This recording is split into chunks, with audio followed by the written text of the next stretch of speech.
And welcome back to another day of the devotion. I am Pastor Roy here at Woodlawn Christian Church in Lake City, Iowa, and this devotion is for Tuesday, January 30th of 2024.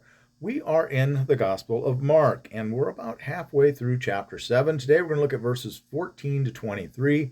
We've been talking about these traditions, and this entire section up till this point. We're just going to end it today.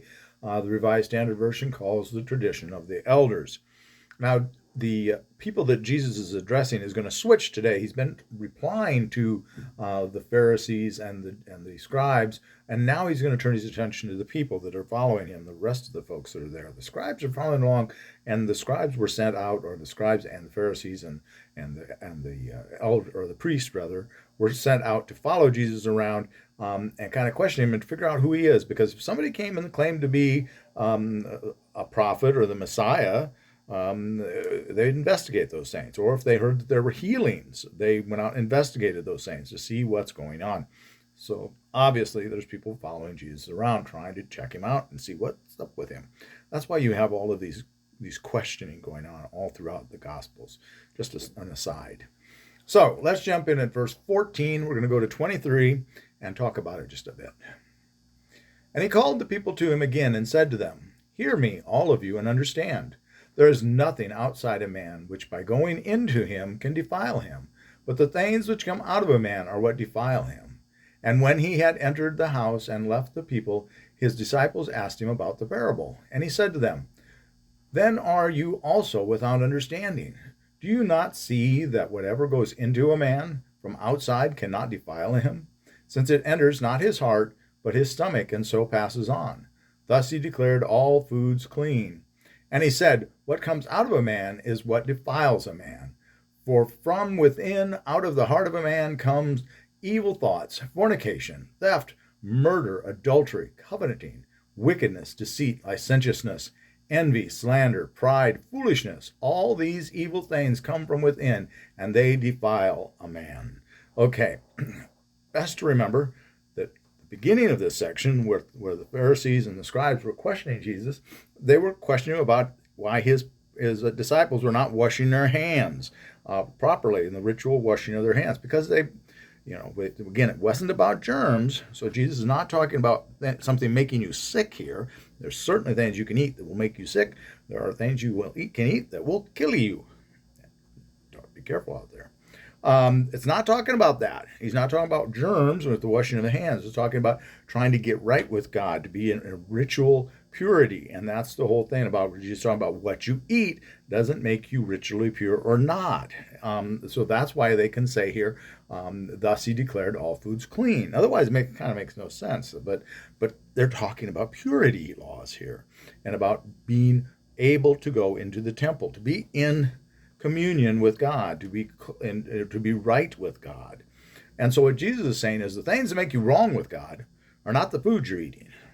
Those foods are just going to go through your digestive tract, as he illustrates there. No more discussion needed.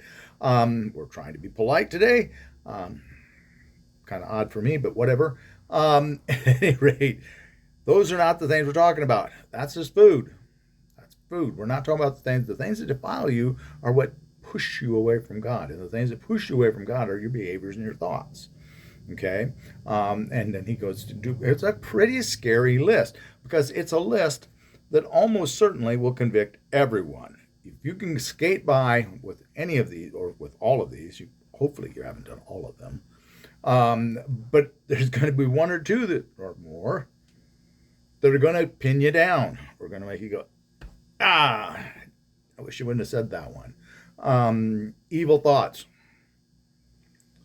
fornication, it gets a lot of folks. Theft.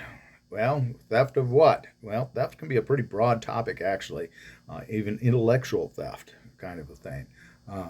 Perjury, or what do I want to say? I can't say the word I want here. Plagiarism. Plagiarism is theft. That's intellectual theft. Murder. I hope you didn't commit that one. Adultery. Coveting. Wickedness. That evil thought, so I'll back up. That is a broad definition. In the Greek there, it's a broad definition. It pretty much covers all your bases. I didn't mention that in the Greek, and it's bad stuff, but kind of a broad swath. It's not a narrow in its scope. It's very broad. So you got caught on that one. Sorry, folks, you just did. Where did I leave off at? Wickedness, deceit. Have you ever tried to deceive someone? Licentiousness. That's a bad one. Envy. And that envy is literally the evil eye, giving someone the stink eye.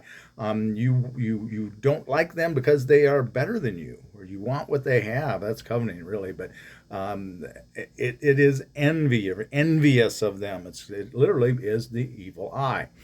Slander. Well, who hasn't talked about somebody around the coffee? The water cooler. We'll say that instead of the coffee pot. Don't want to slander coffee. But at any rate, who hasn't said, well, that person just, my golly, they do all these things wrong, or they did this wrong, or everybody slandered somebody at some point. Pride. Ouch. Foolishness. Hey, we're all foolish. Some of us are foolish more than others. All these evil things come from within, and they are what defile a man. Those are the things that keep you distant from God, and that's the whole point. We're talking about ritual purity, which is the whole idea of ritual purity was that it allowed you to be able to be in communion with God and not be away from God, but to be closer to God. And so all of these things are what makes you ritually impure.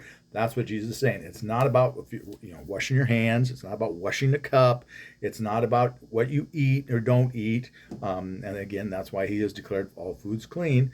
But again, not that all foods won't make you sick or kill you, because there are certainly some things out there that will kill you very quickly if you eat them. Be careful. That's not what he's talking about. He's talking about what pushes you away from God. And so that is the point of all of this one. All right? That gets us through the tradition of the elders. If you enjoy these devotions, please do like and subscribe. Come on back again. We'd love to have you with us again. If you want to make a kind comment, please be kind. Don't hurt Pastor Roy's feelings. If you want to share these videos, please do. If there's some other book you'd like to study, take a look at the playlist. We've covered almost the entirety of the New Testament already in these devotions. I've got Philippians, I believe, and Revelation to do yet. I will probably do Philippians next, and then I will probably jump into the Old Testament, just because if I do Revelation, I'll have to go to doing only one devotion a week. Revelation would be a huge, huge undertaking to do it right. And I don't want to do it if I don't do it right. So at some point I may do that. I'm thinking about adding some things to the channel. Let me know if you think. I'm thinking about doing a monthly interview with a spiritual leader out there. I've got a gentleman in mind to start with, and maybe a couple others I might ask if they would let me interview them. If you think that would be cool, about current topics, a little different than what we're doing here, not devotions, but talking about current topics in Christianity, topics that are kind of in the limelight or in the spotlight or under the microscope, or whatever you want to say. If you think that would be a great idea, let me know. I'd love to hear from you.